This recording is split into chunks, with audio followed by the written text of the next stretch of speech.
I switched my message up. I was going to preach on one thing, and then we had the president address a business roundtable on Monday afternoon, March 22nd. And being that we're watchmen and we're watching, I want to ask you if you are all watching, if you heard this, most of you have, but just in case you didn't, he said, we're at an inflection point. Now, inflection means a turning point, drastic change. So we're at a drastic change, turning point, inflection point. He said, I believe in the world economy, not just the world economy, the world. That occurs every 3 or 4 generations. Now I'm going to skip down to what he said. He said, now is the time when things are shifting. And remember that word shifting, because we're talking about things are shifting. And there's going to be a new world order out there, and we've got to lead it. We've got to unite the rest of the free world in doing it. So people that have been teaching about this for years have been basically told conspiracy theorists, and now they're coming out with it again. We're not going by theories, we're going by facts. And I like to go by facts of what they say. And David Rockefeller, a quote from him, he said, we're on the verge, this was a while back, but he said, we're on the verge of a global transformation. So this is not new. This has been in the plan for a long time, actually in plain sight. He said, we're on the verge of a global transformation. Now, this isn't just the United States or other countries, it's global. This is a global transformation. All we need is the right major crisis, and the nations will accept the New World Order. Think of that. Have we had a major world crisis in the last couple years? And are we moving into another global crisis? He said, all we need is the right major crisis, and the nations will accept the New World Order. So here, President Biden's talking about the New World Order, and we know Bush has talked about it. We know that Kissinger's talked about it. We've quoted them in other messages. We're not going to go into all that, but those are facts. And one of the things he said is, it's the time of shifting. Now, what does that mean? He said there's a time of shifting, the New World Order, get on board, we're going to lead it and unite the world. Those are the 3 main points that we want to talk about. The time of shifting. The old system has to be brought down. It's the old, and the new has to be put in place. So we're going to talk about that today. We're going to talk about things that are shifting. We're going to talk about you as watchmen. Are you watching, and are you sober? Are you aware? And we're going to talk about the wise and the foolish virgins too. So just hang on for a little bit. I want to not go real fast. So he's talking about here in the New World Order, there's a great reset. And the great reset, we know, is digital. It's going to be digital currency. They've got to have a one world currency. And they're moving us slowly into the cashless society, which we know, which they can track and control and know everything that's going on. And we've been talking about this. And one of the messages, I go into it if you're new and you haven't heard a lot of them, listen to As the World Turns. It talks about the Green New Deal. It talks about a lot of different things put into one there. So we don't want to go over that. But in Genesis 11, we see that they tried to do this one world back in the book of Genesis, chapter 11, in verse 1. And at this point in time, God did not allow it to happen. God came in and he stopped it. But we know in the book of Revelations that they do succeed. And it's been happening. It's been in the plan. And now it's in plain sight even with this president. But the whole earth was of one language and of one speech. They said, go let us build us a city. I was going to say, Jesus wasn't in there. No. They said, go to us, let us build us a city and a tower. Notice that word tower. How many towers have we been hearing about in the last few years? The 5G towers, all these towers are being, isn't that interesting? So they said, let us build us a city and a tower whose top may reach unto heaven, and let us make us a name, lest we be scattered abroad upon the face of the whole earth. And the Lord came down to see the city and the tower which the children of men builded. And the Lord said, Behold, the people is one, and they have all one language. And this they begin to do, not knowing now, and this they begin to do, and now nothing will be restrained or limited for them, which they have imagined to do. Go to, let us go down there, confound their language, that they may not understand one another's speech. So the Lord scattered them abroad from thence upon the face of all the earth. And notice this sentence right here, part of sentence. And they left off to build the city.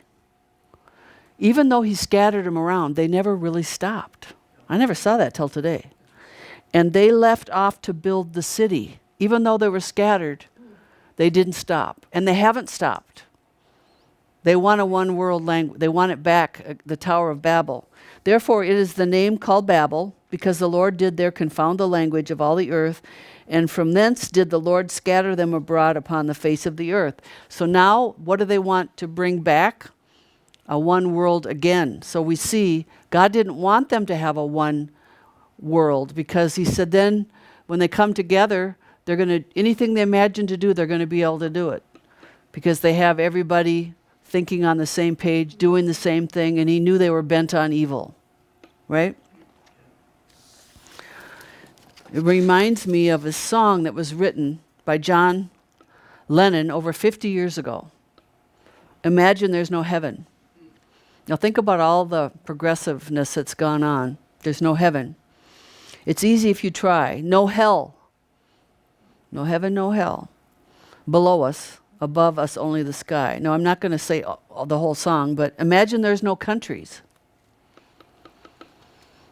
It isn't hard to do. Nothing to kill or die for. No religion too. Imagine all the people living life in peace. Again, beware when they say peace and safety. Here it says they're going to live in peace.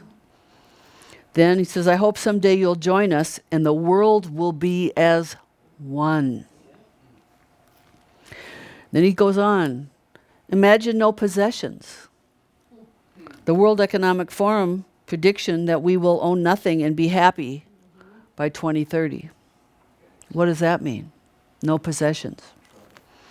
I wonder if you can. No need for greed or hunger. A brotherhood of man. You all know what the brotherhoods are, right? Imagine all the people sharing all the world. I hope someday you'll join us and the world will live as one. Interesting that this song was written over 50 years ago and none of us knew. We'd just imagine there. We'd all just sing along. There's been a plan in plain sight for many, many, many years, way beyond even before we were born. But in the Great Reset, the fourth industrial revolution, technologies in the workforce, they're talking about there's coming this fourth industrial revolution where technology now is going to replace a lot of the workforce, a lot of white-collar and blue-collar jobs. They call it the global labor force. Creating new markets. They said now they're going to have to create things that are going to be new in this new world. Digital currencies, artificial intelligence, robotics, nanotechnology, the Internet of Things, and the Internet of Bodies. A lot of people don't understand where this is going. We're in the shift where that means to transgender, transhumanism. These things are being conditioned now in our mind. The first step is always to get people's minds to accept change, right? And one of the things the devil loves to do is use fear. He loves to come and steal, kill, and destroy, and he loves to use fear.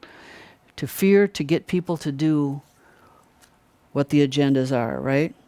Now, if God is the light of the world, Jesus is the light of the world, Satan is the false light. So there's a false light. He wants to be like the Most High. He said, I will be like the Most High God. So he wants to control. Basically, this is about control. Controlling people, not giving them a free choice. As we move further and further into this new world, we'll see exactly what happens. But so far, they're dropping us some great hints. Now, in 1 Thessalonians 5,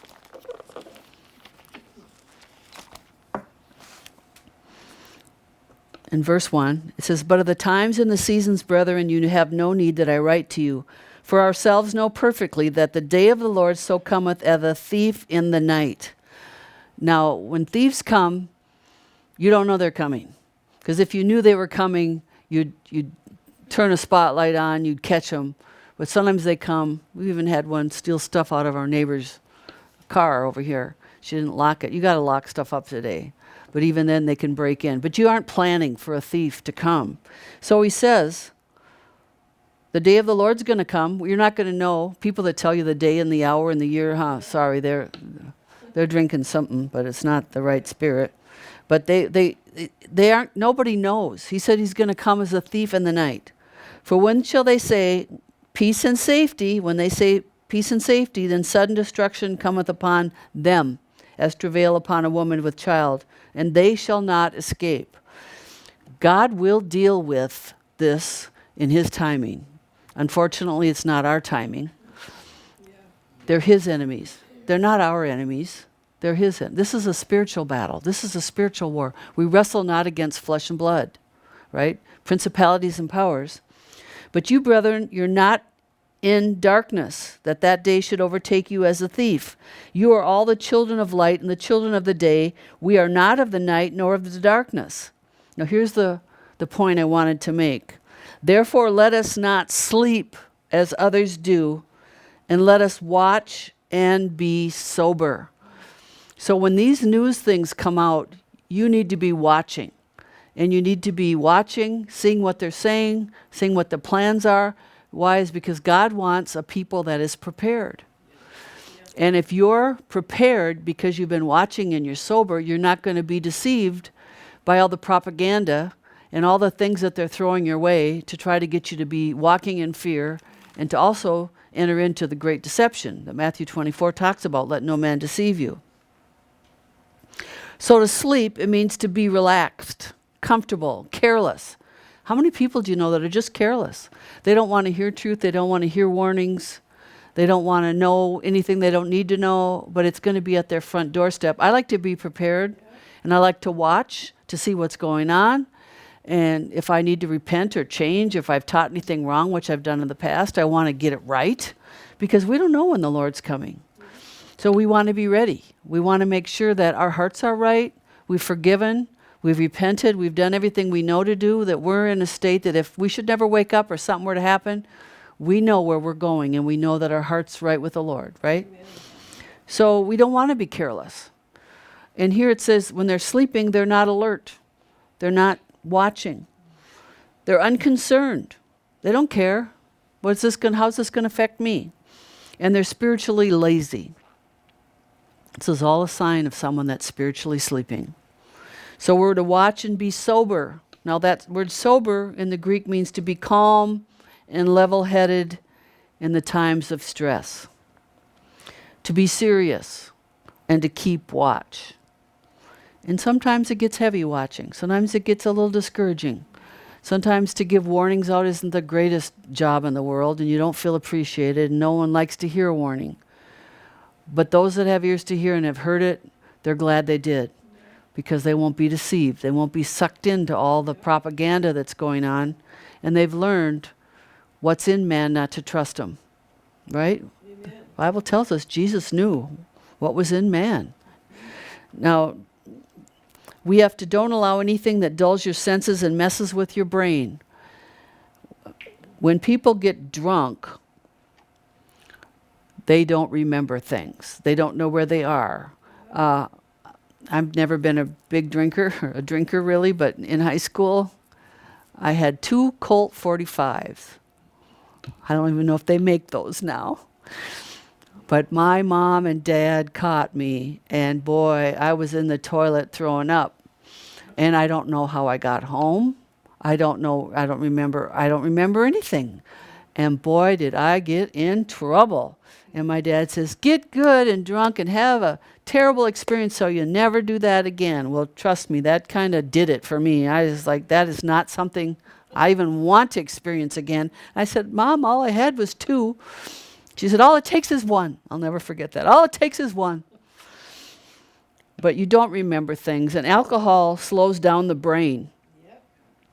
And if someone is stumbling around in slurred speech and they can't walk a straight line, they're influenced by some kind of a substance. And this is the thing. People want to be medicated today. They don't want to face reality. They just want to dull their senses. They're having a hard time, so they just take things, all sorts of different things to what? Not have to deal with maybe their hurt, maybe their pain, maybe betrayal, maybe where you missed it, all these different things. But the best thing to do is face reality head on, right? Because people are medicating today like never before because they don't have a feeling of security. They don't know what's going to happen. But as believers, we're supposed to be watchful and what? Be sober. My dad, who was a World War II Normandy survivor, was very seldom sober. I can't remember. The only time I remember him being sober was on Sundays when we had to go see his parents in Pine River, and my mom usually was giving him the silent treatment for the week that he had drinking. But he came back messed up, and a lot of I'm so concerned about the young people now today, how messed up their minds are by all this shifting that's happening. Your reality isn't, you don't know what kind of person you are, you know what I'm saying, gender. There's so much confusion going on, and it's all by design to take you from this shift to going into eventually, which will be maybe 2050 down the road or maybe sooner, but this transhumanism. And go study that out. That's something people go, that's too Twilight Zone or whatever. Well, I used to think so too, but in 1 year, they've made a lot of progress, and they're also dropping a lot of hints of what's coming.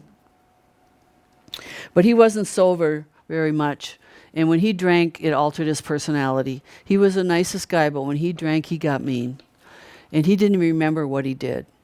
And so we have 2 brothers and 2 sisters. None of us are drinkers because of what happened to him and how he brought that alcohol into our home and medicated because he was so tormented, really, by what happened in Normandy. And he had PTSD, and nobody helped him. So I feel bad. He did get saved. You know, I made sure we led him to the Lord there at the end. But what a miserable life of just drinking and trying to get rid of that horrible memories and all the things that people have gone through. But it doesn't change things. When you medicate yourself, you don't change your reality. You still have to get up, and now you've made such a mess. You don't remember what you did. You waste all your money. I mean, I lived this life through my dad, so it's just sad. To me, to be sober is very important. To be sober, watch what's going on. Listen to what's going on. Because in Matthew 25, it tells us, let's look at Matthew 25, 1 through 13. And it's important to read Matthew 24. They're connected. And he's talking about being ready. In verse 24, 36, that the day and the hour knoweth no man, so don't let anybody tell you they know. They have these people that say, oh, the rapture's going to happen right. They have no idea. And they've just gotten so many people messed up. I mean, just live every day with oil in your lamp, and don't go off on extreme doctrines. There's a mystery to all this, and none of us have all the answers, and it's not the hill to die on. But here it says, verse 37, but as the days of Noah were, so shall the coming of the Son of Man be. What are they doing? They're acting like nothing's ever going to change. They're eating and drinking, and they're doing all these different things, and they're not paying any attention. As Noah entered into the ark, he warned them and he told them what was going to happen, and they thought he was just kind of a loony. He says the same thing's going to happen. Verse 39, the coming of the Son of Man's going to be. It's going to happen like a thief in the night. It's going to happen when the cup of iniquity is full. God's going to return, right? So he said, what are we supposed to do in 42? Watch therefore, for you know not what hour your Lord doth come. Verse 44, be ready. 45, he's talking about faithful and wise servants. Now it's going into chapter 25, but he's still talking about these servants. There's wise servants and there's foolish servants. They're evil. He said, they're verse 48, evil servant shall say in his heart, my Lord delays his coming. Verse 49, so they started to be cruel and abuse their fellow servants and to eat and drink with the drunken. Again, he says, for the Lord shall come in a day when he looketh not, where people aren't looking for him.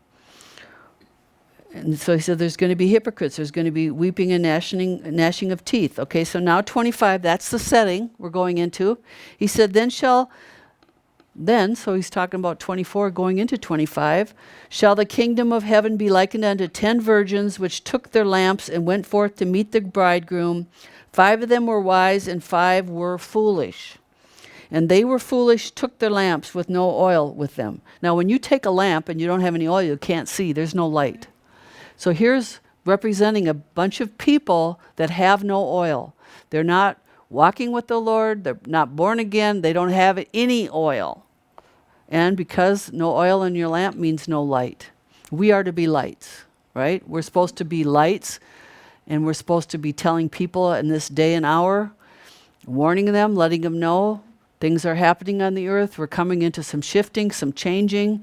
Do you know the Lord? But they didn't take any oil. But the wise took oil in their vessels with their lamps. While the bridegroom tarried, they all slumbered and slept. And this is the thing.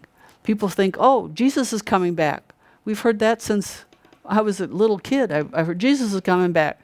Well, he's delaying his coming. But what are you going to do in his delay? Are you watching? What are you watching? Are you watching? Are you waiting? Are you preparing yourself? And are you being sober? Are you making sure you're not just like the world? The spirit of the world has come on the church. And then he says he came, and at midnight there was a cry, behold, the bridegroom cometh, go you out to meet him. Then all the virgins arose and trimmed their lamps, and the foolish said unto the wise, give us of your oil, for our lamps are gone out. But the wise answered, saying, not so, lest there be not enough for us and you, but go ye rather to them that sell and buy for yourself. We have right now choices to make. The choices we make today are going to affect our eternity. So you can go get oil now. You can go get your Bibles. You can read your Bibles. You can stay filled, right? Or you can choose not to. You can choose to just fall asleep, be unconcerned, be lazy spiritually. What are you doing? Are you watching? Are you waiting? Are you sober? And then it talks about the bridegroom came, and they that were ready went in with him to the marriage, and the door was shut. Afterwards came also the other virgins, saying, Lord, Lord, open to us. Listen to what he said.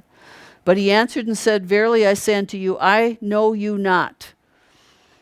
I know you not. God doesn't even know them. So they were not Christians, I believe. Watch therefore, for you know neither the day nor the hour wherein the Son of Man cometh. Whoa. Again, lamps with no oil don't give any light. Because of his long delay, he finds they were unprepared. And they didn't stay alert. They didn't stay. Even if you're discouraged and you're fainting and you're tired, get up. I just want to say, get up. We all have to get up. We all have to say, I'm not going to feel sorry for myself.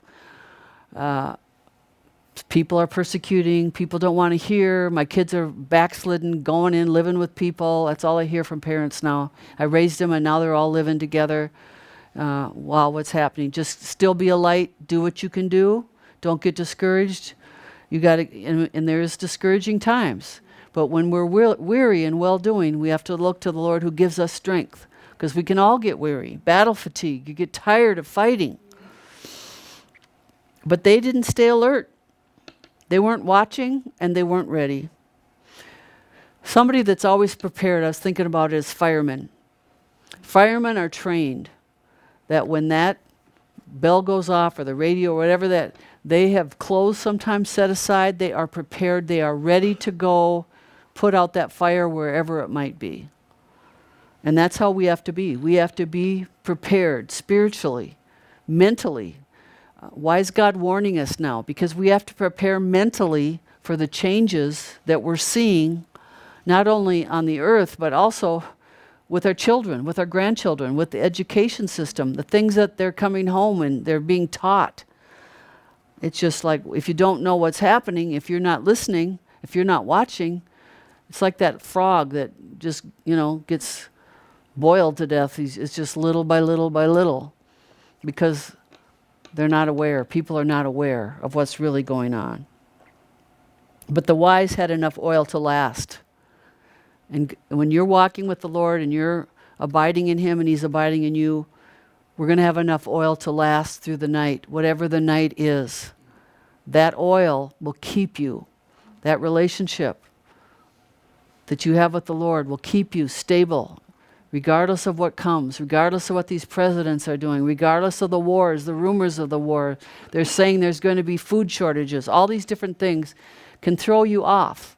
But if you're walking with the Lord and you have oil, He'll show you your next step. And that's where faith really comes in. We trust Him. And this is why so many people are not prepared. They're not prepared. It's just like running out of gasoline. They don't watch the warning signs. They don't look at their dashboard, the flashing lights. They don't ever go to the gas station to fill up. They just think, I can make it. I can make it. I can go to another town. Some people just wait till there's just a hair of gasoline left, and they're not prepared. They're not prepared. And so many people are not prepared because they don't believe the warning signs. And there was a Tournament of Roses parade that had a float that ran out of gas during the parade. And it was the Standard Oil Company float. It was not prepared. They got the float all great and looked beautiful, but it couldn't go anywhere. So they had to wait until they got some gas. They ran out of gas. You could say that is with a lamp with no oil. The lamp looks beautiful, but there's no oil in it. We need oil in our lamps, don't we? The wise prepares for the night, keeps oil in his lamp, and the Bible says he's an overcomer. The oil keeps the fire burning and gives us light. What do we do? How do we prepare? One of the things we've been doing, if you're following us on YouTube, is we've had to do what Revelation 3:5 said, to him that overcometh. To overcome, your name's going to be in the book of life, right? Well, what is an overcomer? One who hates evil. And he tests and tries. We've been testing and trying doctrines and teachers. And I don't like to give names of teachers because there's too many false preachers out there. And I believe that's a game too, that they're just fighting against each other, and they're bringing Christianity down, and they're causing a big mud puddle. So you can't see who's telling the truth or not. So many people are confused. But an overcomer tests and tries false teachers and false apostles. And if you're an overcomer, you're going to patiently wait. You're going to wait for Jesus' return. If He doesn't come when you want to, you got to still wait. You got to stay patient. You got to stay sober. You got to stay watching.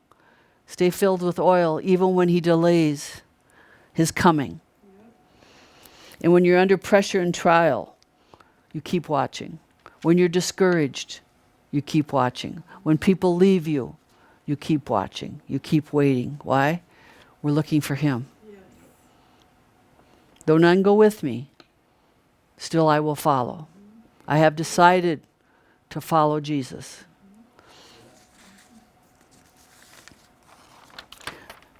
In Revelations 2:2, He says, I know your deeds, your labor, and your perseverance. God's watching you. This is in the Berean Study Bible. It says, I know you cannot tolerate those who are evil, and you've tested and exposed as liars those who falsely claim to be apostles. That's part of watching. Testing. Test the Spirit. These false teachers say, don't touch the anointed. Well, they're not anointed. They use that as a scapegoat to preach whatever they want. If you're a true overcomer, you will test the spirits. You will try the doctrines. Because these false prophets and apostles, they leave you unprepared for battle. All they focus on is the material, the now, being happy, whatever it is, but you're not being told you're going to have to endure. You're going to have to go through some things. They're talking about supply chains being busted up and food shortages. People that are listening and watching, we've known this is going to come. We knew this was going to come.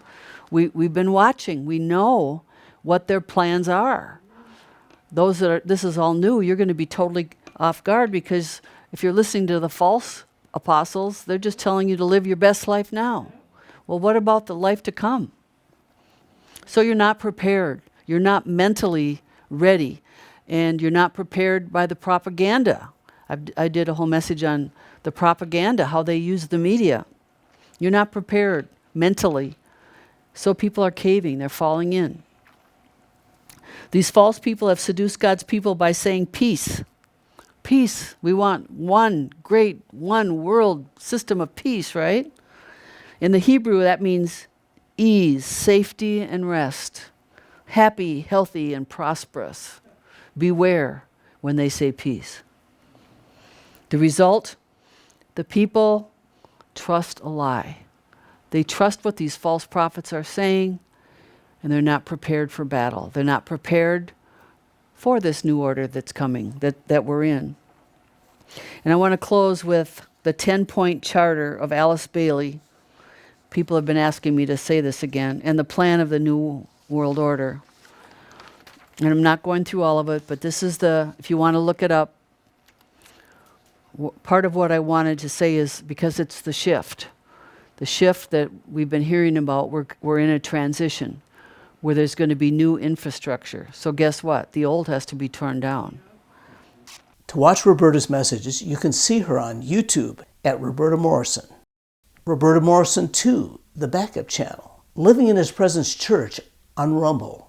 And at the livinginhispresence.org website, where you can see the messages and download them as free audio MP3s. If you would like to contribute to this ministry, go to the main webpage, and on the top right is a Give button. Thank you, and see you next time.